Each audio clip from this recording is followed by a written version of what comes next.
すごい。Oh, so you want to learn how to do time lapse? Well, I can help you with that. Audio Jungle.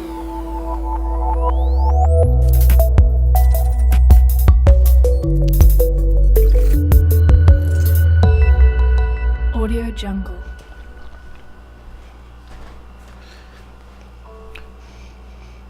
So you're new to time lapse, or you want to improve your time lapse. Well, the ThePandaPhotographer right here is going to help you with that situation in this tutorial about how to do correct time lapse and how to correct doing temperature, Kelvin temperature exposure. Now, before I start this video, I would like to say that I am not endorsed by anyone I mentioned in this video, or I'm not getting free stuff or getting paid, so keep that in mind. So this segment, I like to call it the art of time lapse, because I want to explain how to do the time lapse correctly. Before that, let me have a drink.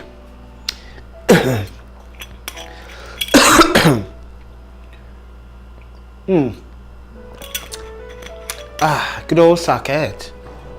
So, let me explain. Take your camera, and the first thing I want you to do is set up your white balance to Kelvin temperature custom. What you need to understand is that you don't want the color temperature to be auto white balance, because the auto white balance is not an actually accurate color temperature in a lot of cases when doing time lapse. So it can be very 5500 Kelvin, which is not ideal. The new standard is 5000, especially during the day, because as the day is changing and as the sun is passing over the earth, the color temperature is changing always at a fast rate. So you need to be aware of the color temperature that the sun is giving off. So keep that in mind. Also, you need to be aware that when you use a Kelvin temperature that's 5000, that's actually really good color temperature, especially when doing portraits. So when you're doing portraits, the skin tones are more natural and more appealing and not so orangey looking or yellow looking. So it looks more natural and more realistic. Now, so when you fix the white balance, what should I do? During the day, I recommend 4500 to 5000. It's because that as the sun sets, you get to 4500, you understand that the temperature is always changing. For a nighttime, nighttime I like to use between 3000 and 3800 Kelvin, but my sweet spot is 3300 Kelvin, just because for a fact that the street lights on the street, you guys are already aware of where I'm going with this, right? With the street lights. That orange and that yellow look that gets off in those street lights is so not very attractive at all. So the only way to fix that and also give your time lapse a real nighttime look is to set it at 3300 Kelvin. It's because it looks more as a night image than something that's as saturated with a lot of orange and yellows. You need to have a little bit blues in it and more little cool temperature.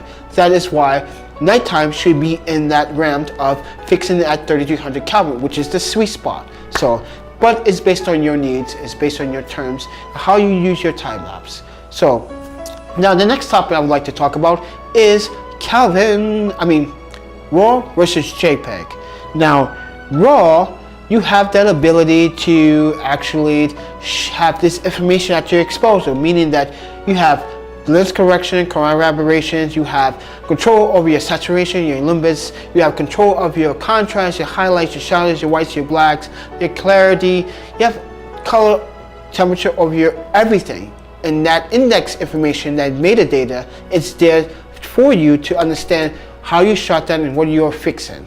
Now, JPEG on the other hand is quicker, faster, especially if you're using a large JPEG file size, which is large, and you want to do time lapse, still fix your color Kelvin temperature as accordingly as ideal. Then, you know those picture profile settings that's there, you know, the portrait, the landscape, the black and whites, the neutral, the night, yes, those. You can use those and then fix your color temperature based on that. So if you a little bit want more or a little bit less, you can do that.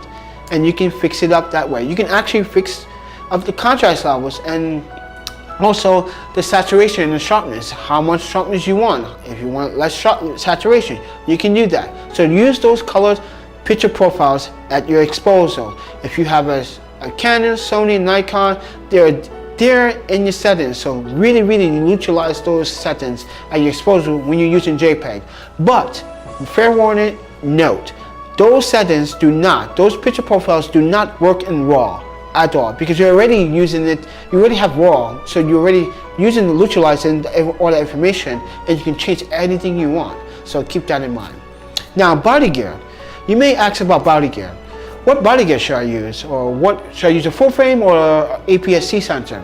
In my opinion, it doesn't really freaking matter, to be honest. It just really doesn't, because whatever you have does the job well.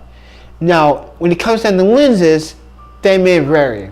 Now, let's go off and say, if you have something like a 15 to 30 or 17 to 35 or 18 to 35 cinema art lens, what I'm using now to record this documentation, those work really well. So that means you don't have to replace the lens every single time and swap out lenses for different focal lengths or shots.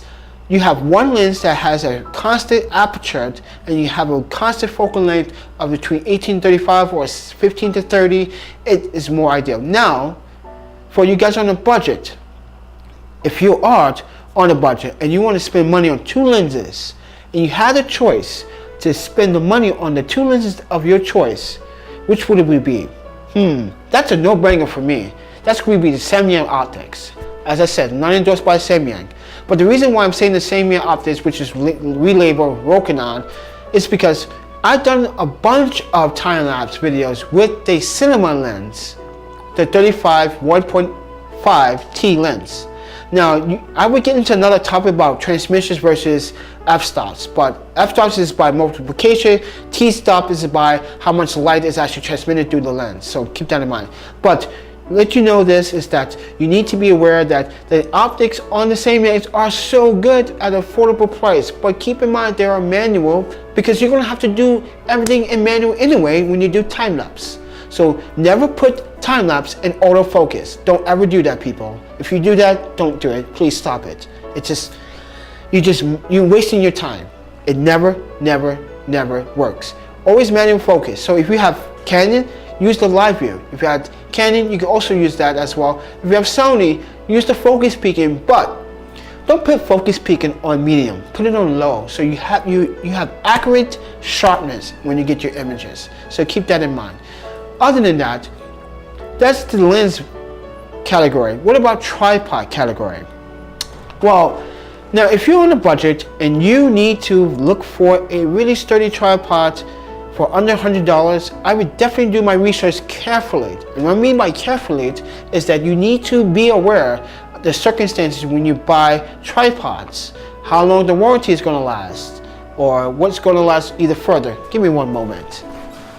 So anyway, I like to just say that the tripod that I use is the Manfrotto 190 Go tripod. This tripod is so good.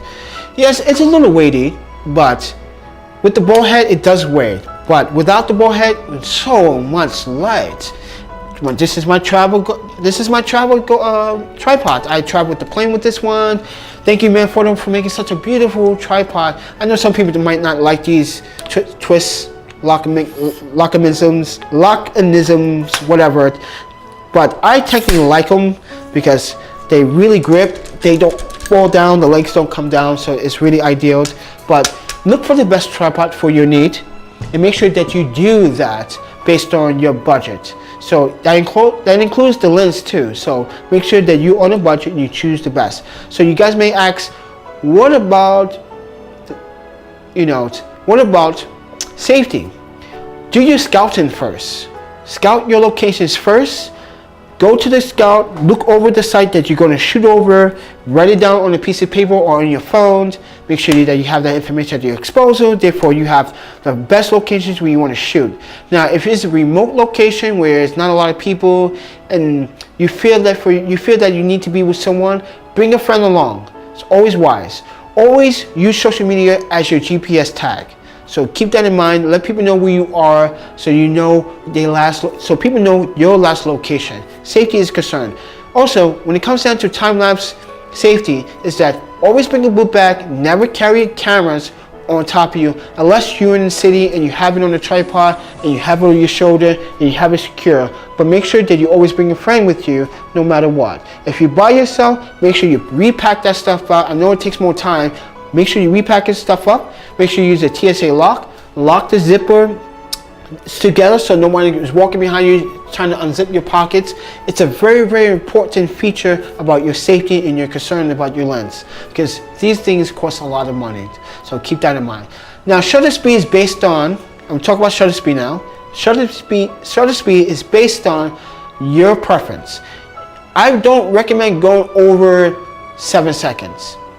I like 2.5 seconds because when I'm doing traffic, it gives me like this really nice blur. Then I see the car stop, blur. Then I can see the people, blur. I like that kind of feature. It's really good. 5 seconds give me that motion blur still in a fast rate, but it still gives me that option. But 7 seconds, it's just hitting that mark too much. So it depends. Like I said, it depends on you. It depends what you're going to use it for. So it depends what you're doing with the project, what you're doing with the time-lapse, what you have in store for it. So it's your option.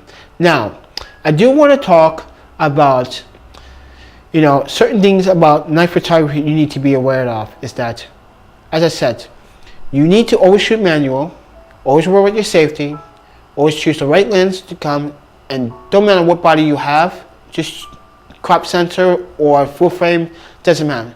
But the most important part is you, the photographer, viewing the concept of what you're going to take is so important. So make sure that you have all the confidence in the world to make sure that, don't let someone walk down the street and tell you, oh, that looks kind of okay, I think. When someone says think okay, then they don't even know themselves. So always educate yourself first. Always get the information that you need. Always come out prepared when you do time-lapse. Always key to be prepared. So keep that in mind.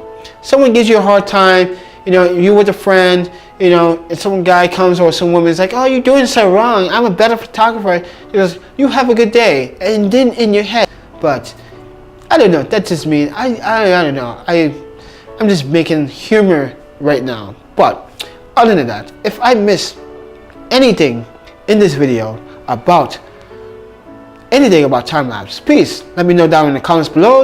You can find me at 606studios.com or 646studios.500pix with a px.com. You can find me on Instagram at KEIKIJP is my Instagram. So you can find my daily routines and what I'm doing during the days. And if you want to go to my website and follow me on all my social medias, you can on Facebook and Sony Facebook pages, my own Facebook pages and stuff like that. You can follow me there. Other than that, you guys take care. Happy shooting, and hopefully your time-lapse goes good for you. And hopefully some of this information will become very vital in the future for any of your friends, yourself, or your family ones that are interested. So thank you for watching. I'm gonna take another drink, and you guys take care. And I'll see you guys in the next one. Cheers.